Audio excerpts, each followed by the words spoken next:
All right, Jeremy Miner here, host of Closers Are Losers. I'm traveling this week, but I still made it here at my home in Lake of the Ozarks, Missouri. I came here for a couple of weeks just to have a little R&R, and I ended up working probably 7 or 8 hours a day, even while I'm here having R&R. But it's nice because we get the fall weather out here. The leaves are changing.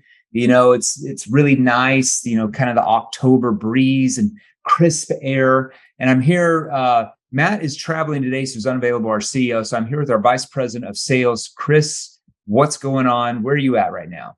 I'm in Nashville, freezing my butt off here. It's 29 degrees. It was 29 degrees last night. So 29 degrees? Yeah, that's cold here. That is cold, man. That's cold for Tennessee, dude. Yeah. And our thermometer freaked out. Our house spiked to like 80 and at 2 p.m. And so it's a situation where we're getting used to. That could be trouble. You might be hot 80 degrees for sure. Even if it's cold outside, it's a little bit warm. Yeah. So today I wanted to talk with everybody for the next 20, 30 minutes about consequence questions, because we get a lot of people that, if you're one of our clients, you already know everything we're going to talk about times 1 billion. Okay. But if you're not, if you're just hearing this, a lot of people always ask us, Jeremy, Matt, Chris, Marco, whoever, how do we build urgency in the sale? Like, how do I get so many, I want to think it over objections. I get some, if you sell B2B or B2C, you're going to get that if you don't know how to build urgency. I get so many, like, I need to talk with my spouse, or I need to keep talking with the board. And it's like, they never make a decision.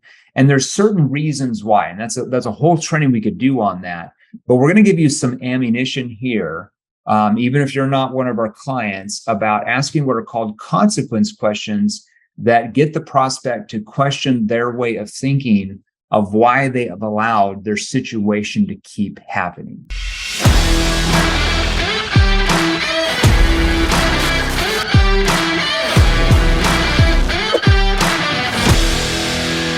Now, Chris, the cool thing about 7th Level is pretty much everybody that we hire in anything sales related or management related that has anything to do with sales, we always hire internally people that were clients of ours, right? That came to us looking for different positions that were crushing it after they went through NEPQ, Neuro Emotional Persuasion training. Now, Chris, you were a client here a couple of years ago, I think, right? Is that when it started? Yeah. So I actually purchased your 2.0 program prior to even getting into sales. Okay. And studied up, because the thought process I had was like, I would rather be, I'd rather have an easy, lucrative sales career than, go through the school of hard knocks. So I just decided to get as good as I could before I started selling. And good thing I did, because I went out hot out of the gate. I was making great money. Yeah. And, obviously I went through your Inner Circle program a couple of years later. Yeah. Right. Yeah, that's interesting. So before you even got a sales job, you're like, I need to learn how to sell because I want to get the job. And I think a lot of people come to us now that aren't even in sales. They want to get into sales, but they start acquiring those skills now before they get their first sales job. So number one, somebody actually wants to hire them because they've shown that they're willing to invest money in acquiring skills to sell more, right? For that business owner they're going to work for, a company. And then I think number two, what it does is right when you start, you just hit the hammer on the head. Yeah. You actually started doing well. You didn't. Yeah, but not everyone has that thought process though, Jeremy. Yeah. So I speak to people and they're just like, you know what? I think I want to get a sales job, just see how I do, and then come back and get some training. And in my view, that's a broken thought process, because like, what's more expensive, like trying to learn on the job and missing out on sales and pulling your hair out, or just getting fired? And getting fired, maybe, God forbid, and or just like learning what you're doing up front, making more out of the gate. Yeah, I would never do it a different way, and I don't know why. Well, it's true. Like they're not. There's no preparation there, so they go in, and if they get lucky and get the job, if they're not making sales in the first couple of weeks or whatever, they're gonna be out of there pretty quick. Like, you're gonna lose your job. So instead of getting hired and not making that much money because you're not making any sales, and then getting fired, especially with the economic downturn that's just right around the corner that everybody's talking about right now, that we know is going to happen. Okay, when you got CEOs of major banks talking about it now, it's definitely coming. All right, because it's not to their best interest to talk about a coming recession when they're trying to get you to invest in certain aspects of their companies as well, and banks, right? They don't want you to know about that. But when they're starting to say it, you know it's coming. So as a sales professional, are you going to prep yourself and prepare yourself for what's about to happen? Because is it going to be easier for you to make sales than it is now, when your prospects are more cautious and skeptical about making the wrong buying decision because they're holding onto their money because they're making less money? You know it's going to be harder, right? I was around in 2008, 2009, 2010 with like the great quote unquote recession happened. And people in my industry, I mean, we had probably, I don't know, there's probably about 400 to 500 salespeople in the company that I was working for at that time. And about half of them got downsized in the first 35 days. So gone. Like I walk into the office, like half the office is gone. Okay. Now, who did they keep?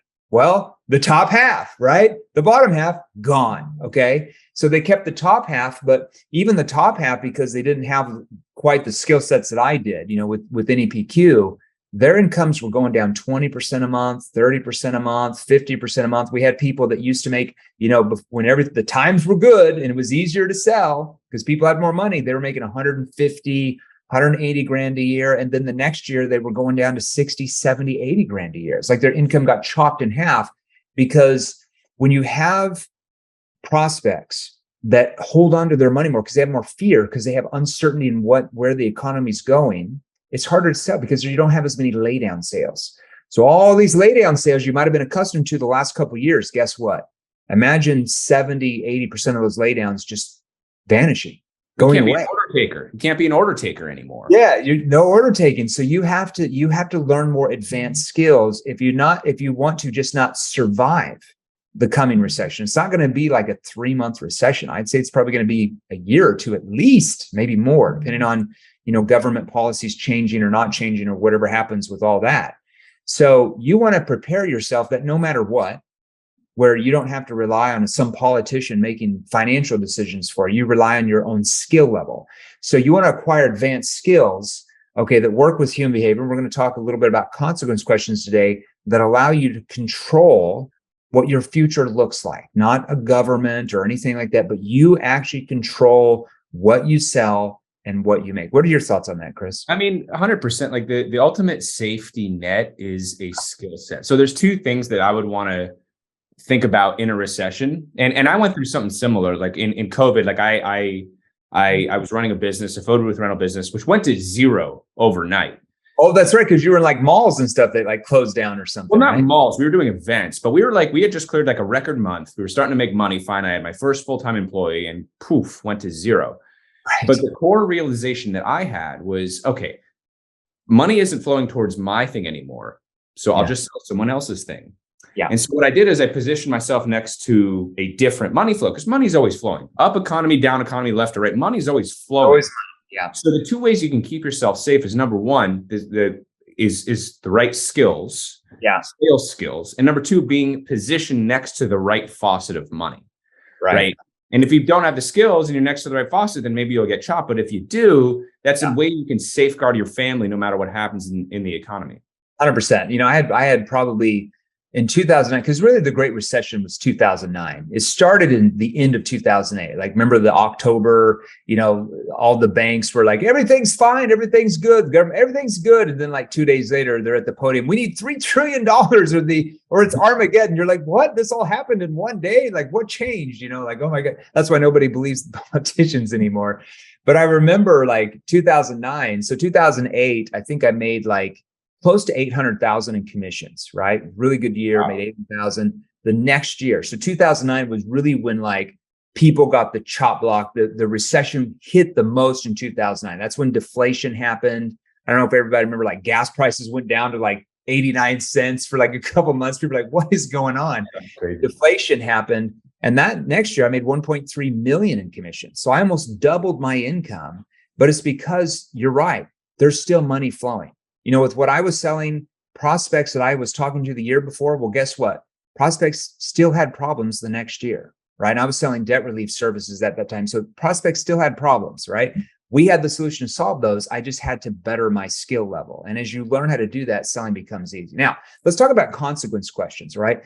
Consequence questions, just to give everybody an overview, like if you're one of our clients, you're in our virtual training platforms or a group coaching that we have, you already know all about this. So this is not going to be anything new to you. But if you're not a client, you never heard of this, it's going to be something brand new. Okay. So you've reached a point when you're talking, and I took some notes here for you guys, so I'd stay on track. You're going to reach a point where in the first part of your conversation, you ask what are called connecting questions. Okay. So whether that's an outbound lead, that might have put in their name and phone number and email, and you're calling them back. They just don't know who you are when you're calling, or an inbound lead that maybe books on your calendar. Okay, let's talk about those two aspects, outbound and inbound. I'm not talking about cold calling right now. Cold calling, you wouldn't use connecting questions, but connecting questions take the focus off you and put it on your prospect. Okay.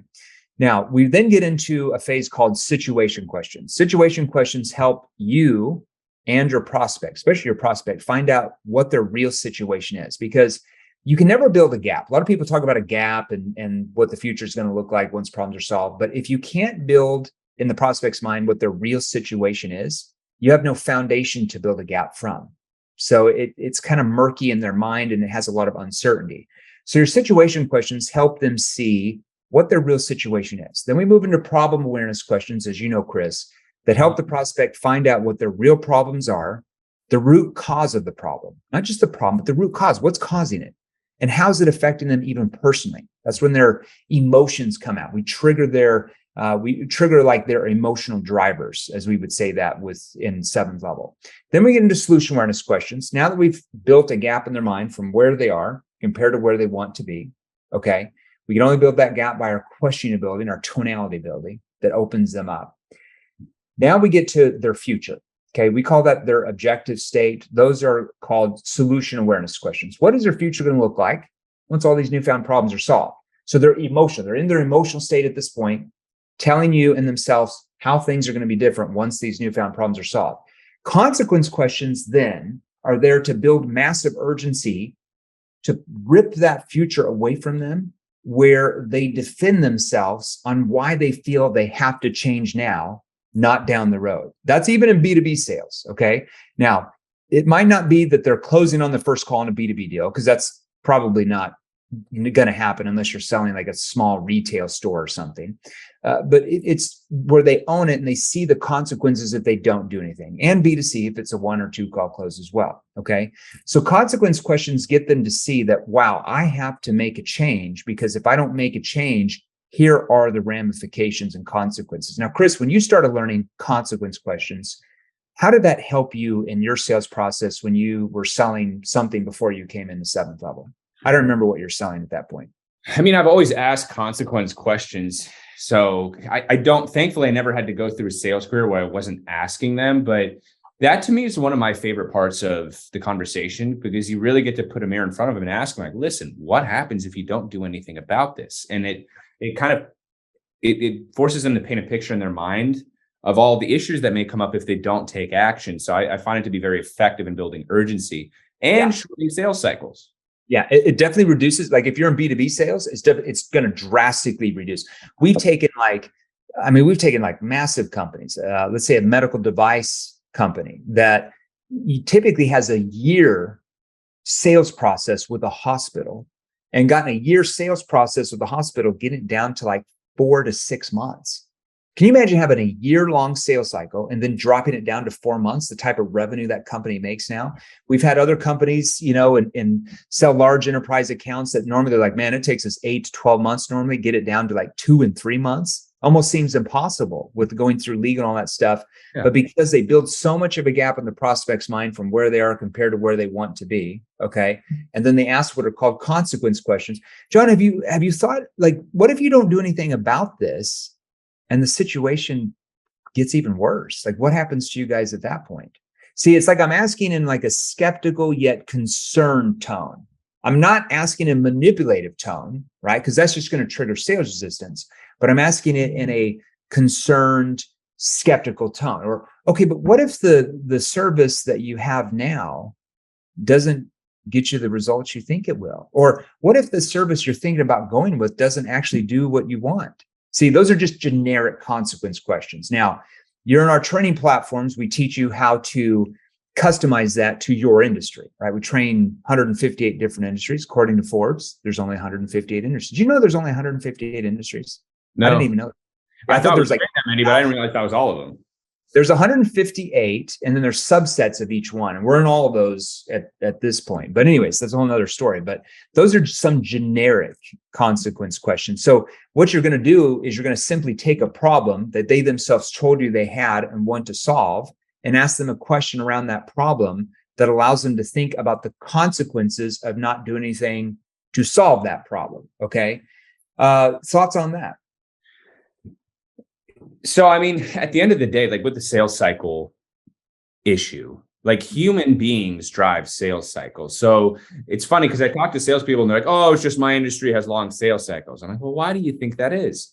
It's because they're often not asking the right questions to drive the prospect to take action, because people can shorten sales cycles. Things can happen inside organizations. If there is a fire, someone's not going to wait 6 to 9 months to put it out. They're going to find someone to put it out right now. 100%. You hit it right on the head. So there's two formats of consequence questions that me and Chris will go over with you. Okay. So first, you can ask the question that gets them to think about the problems they may not know they have. Okay. Now, because sometimes your experience with other customers you have in your industry that you've helped allows you to understand certain problems that this prospect you're talking to today might not see themselves. Okay. So I'll give you an example. Let's say that one of your existing clients that you have now, let's say if you're in B2B sales, it could even be B2C, it doesn't matter. This would work for both. But let's say one of your existing clients is thinking about leaving your company and going with a competitor. So you're in some type of sales environment where it's not just you make a sale, throw it over your back, never talk to the prospect again.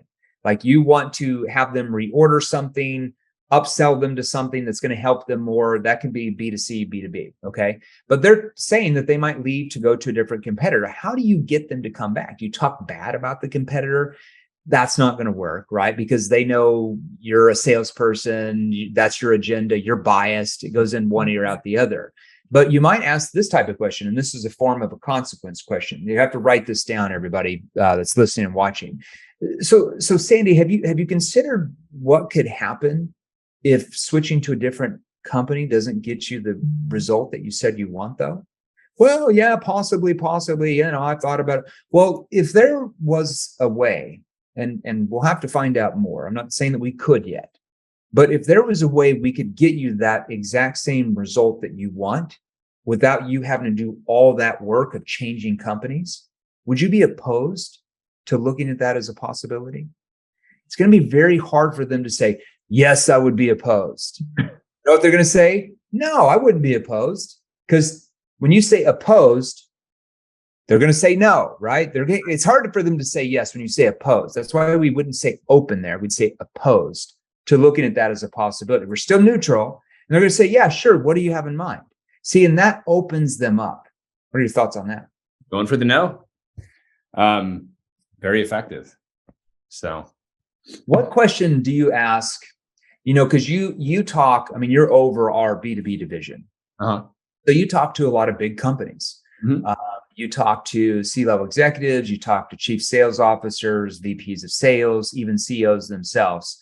What's a consequence question that you might ask them, to get them to see what the consequences are, ramifications are if they don't do anything about fixing their sales process so they can really grow where they want to? What do you ask?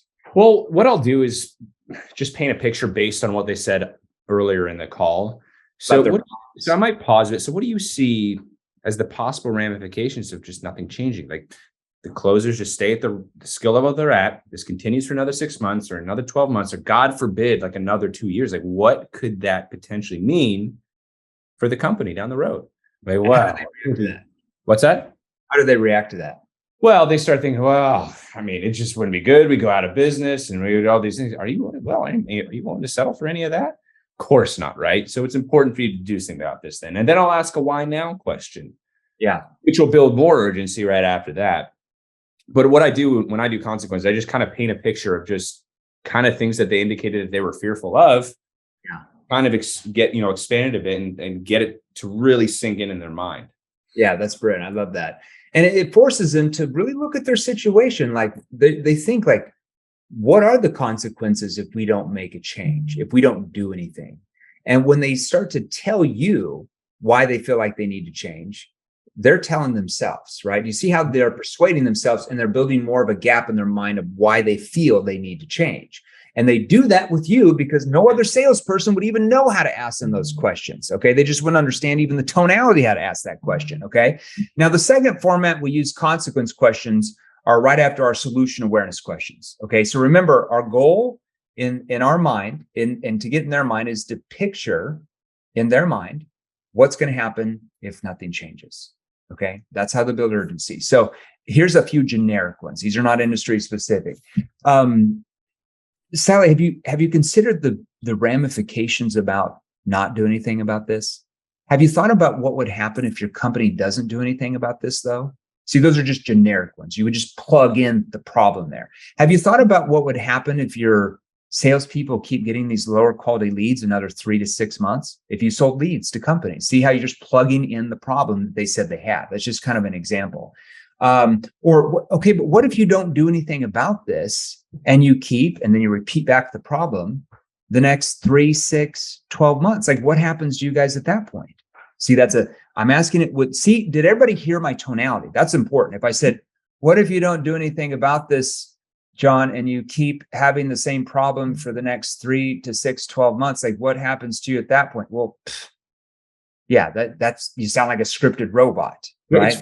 It's funny because like some salespeople they leave their humanity at the door when they go to their sales job. Right. And so what I try to tell people when I'm doing coaching sessions for NEPQ is like, all right, rule number 1 with NEPQ, rule number 1 is be a good human. Rule number 2 is use NEPQ. Yeah. Some people forget to be a good human, and then they're just this kind of robot the entire time. And let's talk about what Chris means. When he says good human, obviously he means like be a good person, but he means like humanize your sales process, like be a real person, not a cyborg on the other end, like they're just sitting there robotic, reading a script, because they feel your prospect's going to feel like you're interrogated in them. They're also going to feel like it's all a scripted sales call, and it's going to trigger sales resistance where they try to get rid of you quickly, or they'll just stay surface level the whole call because they feel bad. And at the end, they're going to say, I want to think it over. Right. Yeah. Yeah. The conversation like has to feel like music. Like it has to be forward, backward. Like it just has to flow well. And sometimes if you're too robotic or if you're too married to just slowing it down when the other guy speeds up, it can create a disconnect, and that triggers resistance. Exactly. And it's all about, we talk a lot about this. It's about verbal cue question.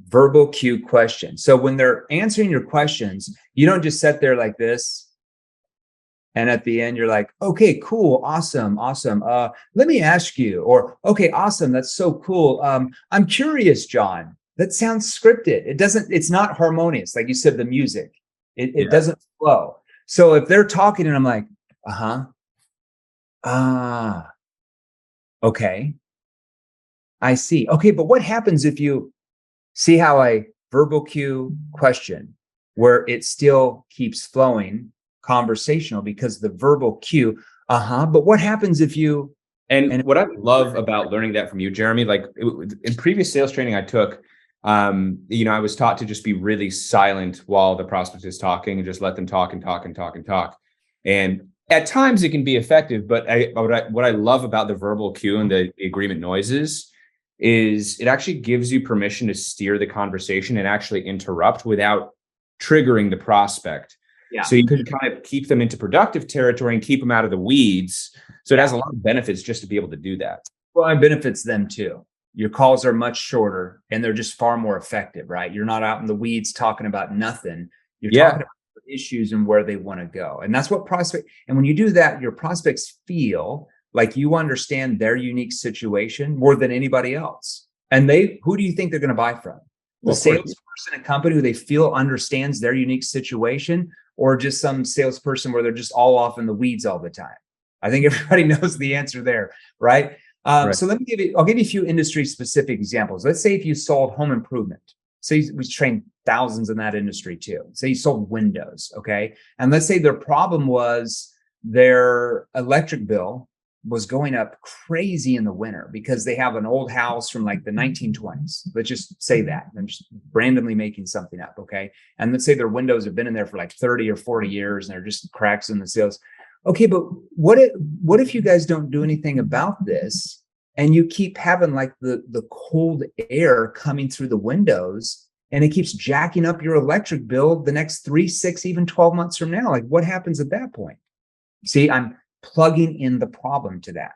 Okay. Or let's say if you sold cars or something like that. And let's say that the prospect has had the car break down a few times and showed up late to work, and the boss is getting upset about that, and they might lose their job so their vehicle's unreliable. Let's just put it that way. Okay. But what, Joanne, what happens if you don't do anything about this and the car keeps breaking down where you miss work another 3 or 6 months from now? Like what would happen to your job at that point?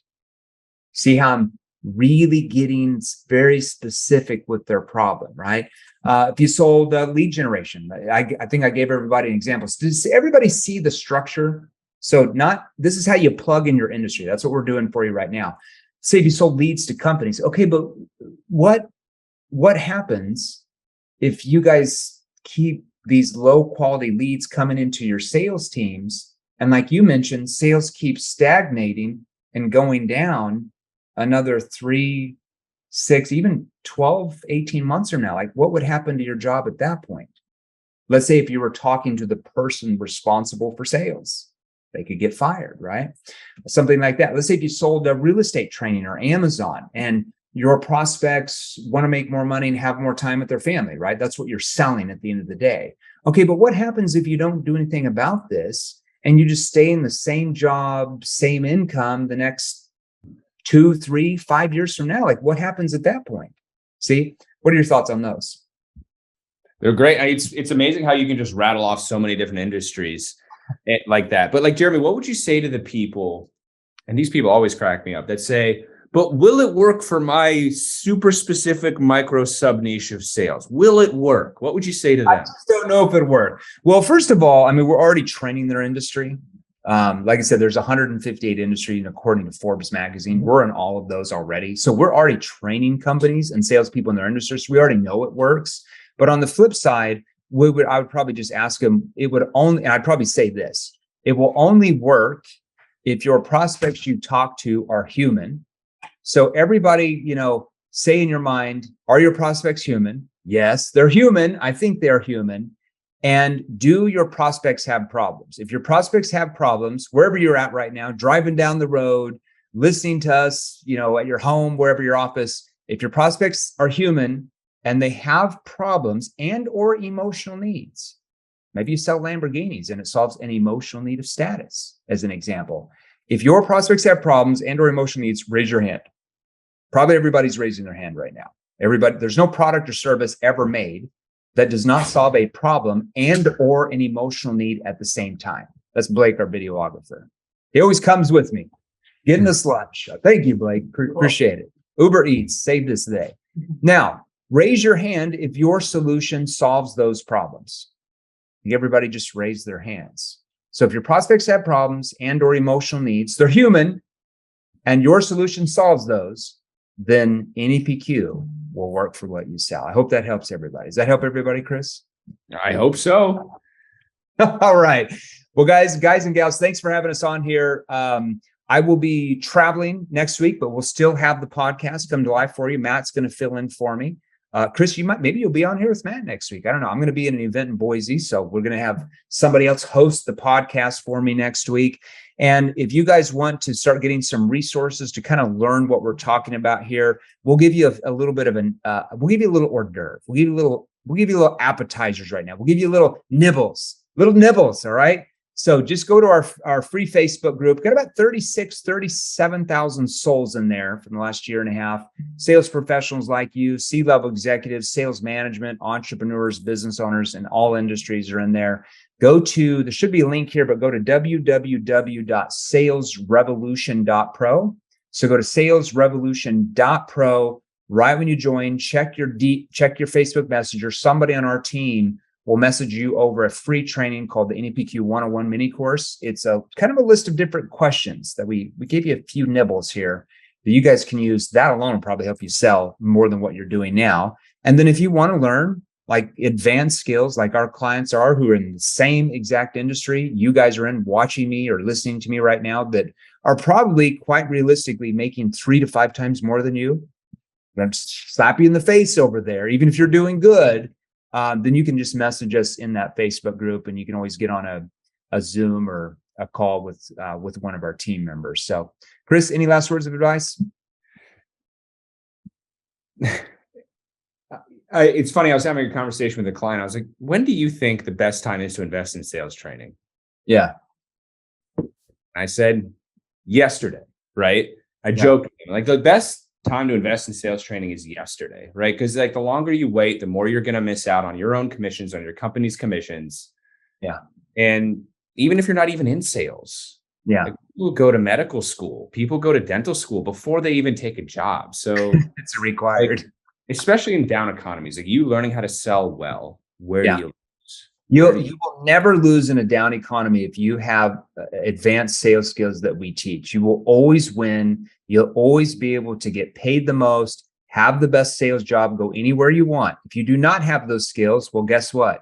You're relying on the government to hopefully save your butt. I'm not sure you really want to rely on any government from any party, because you can't control that, right? You might love them, but I hate to tell you this, you don't want to be controlled by any type of politician or government. You want to take your own future into your own hands, for sure, if you want to make a lot of money in sales, for sure. Chris, thanks for being on, everybody. We'll see you soon. Hey guys, if you enjoyed these, here's another you can watch. Join our free Sales Revolution group. Click the link below, join us, and we're going to help you. Thanks for watching. We'll see you real soon.